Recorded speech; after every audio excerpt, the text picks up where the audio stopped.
Understanding words is what you really need to start doing. You need to start doing your homework and understanding words. If you put an S in front of words, it becomes swords. And that's what words are. They are cutting. They can cause you great trouble. Humans are word control creatures. So we need to establish what words mean. Again, when we talk about law, there's a Roman maximum in law that says, "For he that would be deceived, let him." Simply meaning, if you are so ignorant as to be deceived, then that's your business, that's your problem. So you need to do your homework and find out what the words mean, especially in relation to law and government. Because there is a whole world of occultism that is operating today throughout the world, in which you use certain words, and when those words are used in a court, they don't mean the same thing at all. Understanding law and the words of law, there are two things that this planet has: water and earth, water and land. Consequently, there are two kinds of law: the law of the land and the law of water. You've heard the term law of the land, but in point of fact, that's precisely what this word means, law of the land, because it is the people who live on land. And that is opposed to something else called the law of the high seas, or the law of water. You need to understand the difference. The law of the land is the law of the culture that lives on the land. And so consequently, the law of the land is different in every country. You can do things in America you can't do in Russia. You can do things in Africa you can't do in England. So the law of the land is the law of the culture that lives on that particular land. However, there is a higher law that dominates the entire world. It's called the law of the water, or the law of the high seas. The law of water is referred to as the law of money. It doesn't matter what color you are, where you're from, or where you live. Money is money. And anytime you're doing banking or using money, you are now under the law of water, Maritime Admiralty. If you go back in history, in ancient history, where all of this began, back in the land of Canaan, and you probably have heard in the Bible, the land of Canaan. The Canaanites were Phoenician bloodline, and in the ancient Phoenician language, Cana meant merchant banker. The very word merchant comes from mer, M-E-R, for the sea, for water. As a mermaid, we have merchant. Merchant bankers. Let me give an example of the difference between the law of water and the law of the land. The law of water, as I said, is a law of banking, money, as opposed to the law of the custom of the people, or the law of the land. The Statue of Liberty must be put in water. It could not be put on American land as such. It had to be put in the harbor, because it's not the Statue of Freedom. It's a statue of liberty. Liberty is what a sailor gets when he pulls into port on a ship. He gets liberty. He's not free. So America is not the land of the free and the home of the brave. We're not free or brave, period. We're not free. This is not a free country. Now let me give you an example of how this law of the water works. Why is it that you have to go to court? People are always concerned about going to court. You go to court because you play basketball and tennis on a court. How do you play tennis on a court? You play with a racket. Why? Because that's what it is. It's a racket. And make no mistake, they do not pick words by chance. These words are very serious. They do not use words in terms with no avail.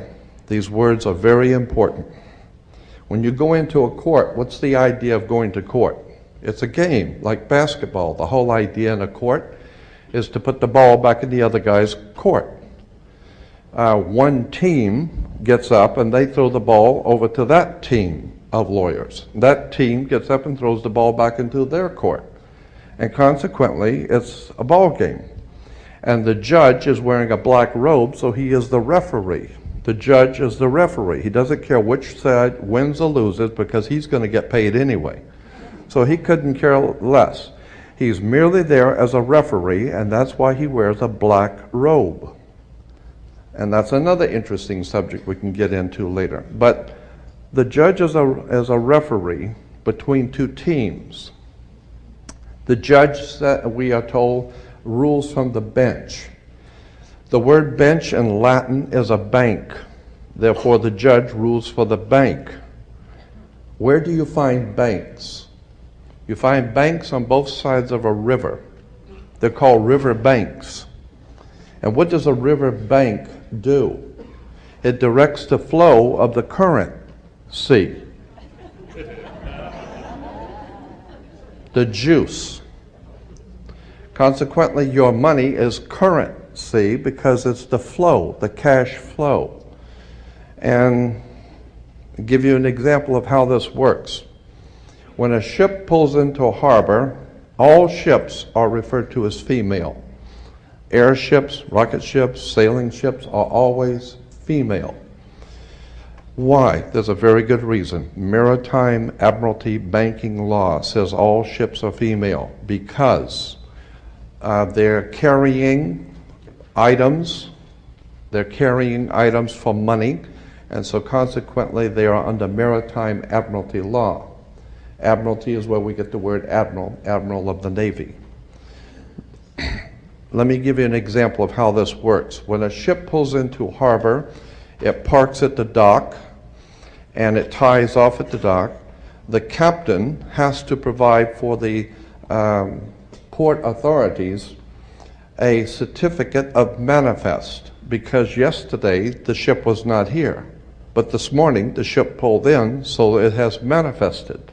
So consequently, all the products, the $800 million worth of TVs or Toyotas, have manifested. So each one of those items coming off of that ship has come off of water.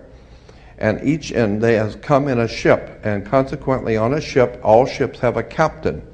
The word captain comes from a Latin word capital, money. So the captain represents the money that's on board the ship. And as I said, the captain has to present to the port authorities a certificate of manifest for each and every item. How much does it weigh? What color is it? How many doors does it have? Etc. And consequently, the captain presents a certificate of manifest. The ship is sitting in its berth. Wherever a ship sits when it docks is called its berth. She sits in her berth, berthing a ship. Consequently, all the items, as I said, coming off that ship represent money. They came in on water. They are Maritime Admiralty product. And this is true all over the world. Now, when you were born, your mother's water broke. And when your mother's water broke, you came out. And this is why you have to have a birth certificate, because you are a Maritime Admiralty product under international law. You are considered, your body is considered a Maritime Admiralty product. Your mother delivered you. This is why if you go to Sears and buy a refrigerator, they will ship it to you. They will deliver it. And that's why you were in your delivery room. Your mother was delivering a product. Maritime Admiralty, you came down your mother's birth canal. And once you, and as you're taking one of the televisions or the cars off the ship and it falls down and breaks, that's all right. Sometimes they're stillborn, so consequently you've lost money on that one. Therefore you have to have a death certificate, and it's always signed by the dock. The doc has to sign your birth certificate and your death certificate. All of these words and terms are Maritime Admiralty banking words. And therefore, if you understand lawyers and judges and courts and government are all under international maritime admiralty law. All religions, all churches in the world operate under maritime law.